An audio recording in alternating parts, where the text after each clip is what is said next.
भीमताल के घने जंगलों से सटा एक छोटा सा गांव था, खरकोट। दिन में ये गांव शांत लगता था, लेकिन रात होते ही यहां का सन्नाटा किसी अनकही चीख में बदल जाता था। गांव के बुजुर्ग कहते थे, झील के उस पार रागिनी की आत्मा आज भी भटकती है। पर अब किसी को परवाह नहीं थी। 20 साल बाद एक ठंडी सर्द रात में एक गाड़ी उसी रास्ते पर लौट रही थी। धुंध इतनी गहरी थी कि सामने कुछ भी साफ दिखाई नहीं दे रहा था। गाड़ी के भीतर हीटर चल रहा था, फिर भी ठंड हड्डियों में उतर रही थी। गाड़ी चला रहा था आरव, साथ में उसकी पत्नी मीरा और 10 साल की बेटी रुचि थी। मीरा ने धीरे से कहा, आरव, क्या सच में हमें इस गांव में रुकना है? मुझे ये रास्ता कुछ अच्छा नहीं लग रहा। आरव ने गहरी सांस ली। बस एक रात की बात है मीरा, जमीन बेचकर सुबह चले जाएंगे। पर जैसे ही गाड़ी गांव के पास पहुंची, जंगल के भीतर से एक अजीब सी चीख गूंजी, धीमी लेकिन ऐसी कि मानो किसी ने बहुत दर्द में पुकारा हो। रुचि डरकर अपनी मां की गोद में सिमट गई। आरव ने रेडियो ऑन कर दिया ताकि माहौल हल्का लगे, पर रेडियो से भी अचानक एक सिहरन भरी फुसफुसाहट सुनाई दी। क्यों लौटे हो? आरव ने तुरंत रेडियो बंद कर दिया, लेकिन उसकी उंगलियां कांप रही थी। वो घर पहुंचे, वही पुराना लकड़ी का घर जहां आरव बचपन में रहता था। दीवारों पर धूल जमी थी, पर किसी ने जैसे हाल ही में वहां कुछ लिखा हो। दीवार पर उंगलियों से बनी गीली लकीरें थी, जो किसी नाम जैसी लग रही थी। रागिनी। मीरा ने कांपते हुए पूछा, आरव, ये किसने लिखा? आरव ने कहा, शायद बारिश का असर है। लेकिन बाहर तो सूखी ठंडी हवा बह रही थी।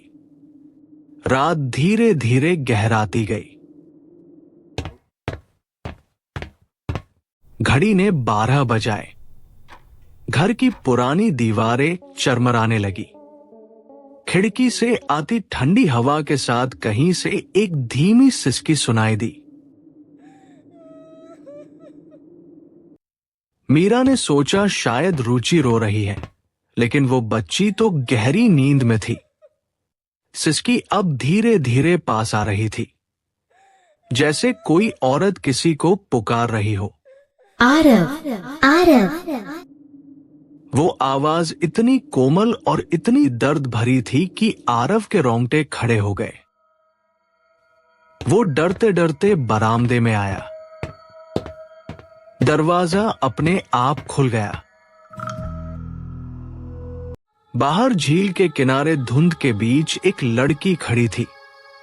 उसके गीले बाल चेहरे पर चिपके हुए थे, आंखें खोखली थी और हाथ में वही पुरानी टूटी गुड़िया थी। उसके होंठ हिल रहे थे, लेकिन कोई आवाज नहीं निकल रही थी। अचानक बिजली चमकी और उसी पल लड़की गायब, लेकिन उसके पैरों के निशान गीली जमीन पर साफ दिखाई दे रहे थे, सीधे झील की ओर जाते हुए। आरव के हाथ से वो गुड़िया गिर गई। उसने गुड़िया उठाई। उस पर धुंधले शब्द उभरे, जैसे किसी ने अभी अभी लिखा हो, तुमने मुझे मारा था। आरव का दिल तेजी से धड़कने लगा। उसे अपने बचपन की वो रात याद आई जब उसने गुस्से में अपनी छोटी बहन रागिनी को झील के किनारे धक्का दिया था। वो गिर गई थी और फिर कभी वापस नहीं आई। उसने कभी किसी को सच नहीं बताया। गांव वालों ने मान लिया था कि वो फिसल कर डूब गई, लेकिन अब वो सच्चाई उस घर की दीवारों में, हवा में और उसकी नींद में लौट आई थी। सुबह हुई तो मीरा ने देखा आरव पूरी रात जागा था। आंखें सूजी हुई, चेहरा पीला। उसने धीरे से कहा, मीरा, मैंने कल उसे देखा। किसे देखा है? रागिनी को। मीरा ने कांपते हुए पूछा। आखिर क्या चाहती है वो? आरव ने थरथराती आवाज में कहा, माफी नहीं, इंसाफ। शाम फिर ढली। झील के पास धुंध गहरी हो गई। मीरा ने आरव को पुकारा, लेकिन वो घर में नहीं था। झील की तरफ से सर्द हवा के साथ फिर वही आवाज गूंजी, आरव, आरव। मीरा दौड़कर बाहर आई। झील के किनारे आरव खड़ा था, जैसे किसी के बुलावे पर आया हो। पानी में एक चेहरा उभर रहा था, वही रागिनी। सफेद चेहरा, खाली आंखें और हल्की मुस्कान। वो धीरे धीरे झील के ऊपर तैरते हुए उसके पास आई। आरव घुटनों के बल गिर पड़ा। माफ कर दो रागिनी, मुझसे गलती हो गई।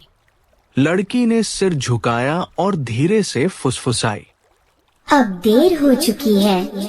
अगले ही पल एक तेज हवा का झोंका उठा और आरव झील में गिर पड़ा। पानी ने उसे खींच लिया। मीरा चीखती रह गई, पर झील शांत रही। सुबह गांव वालों ने झील से आरव की लाश निकाली।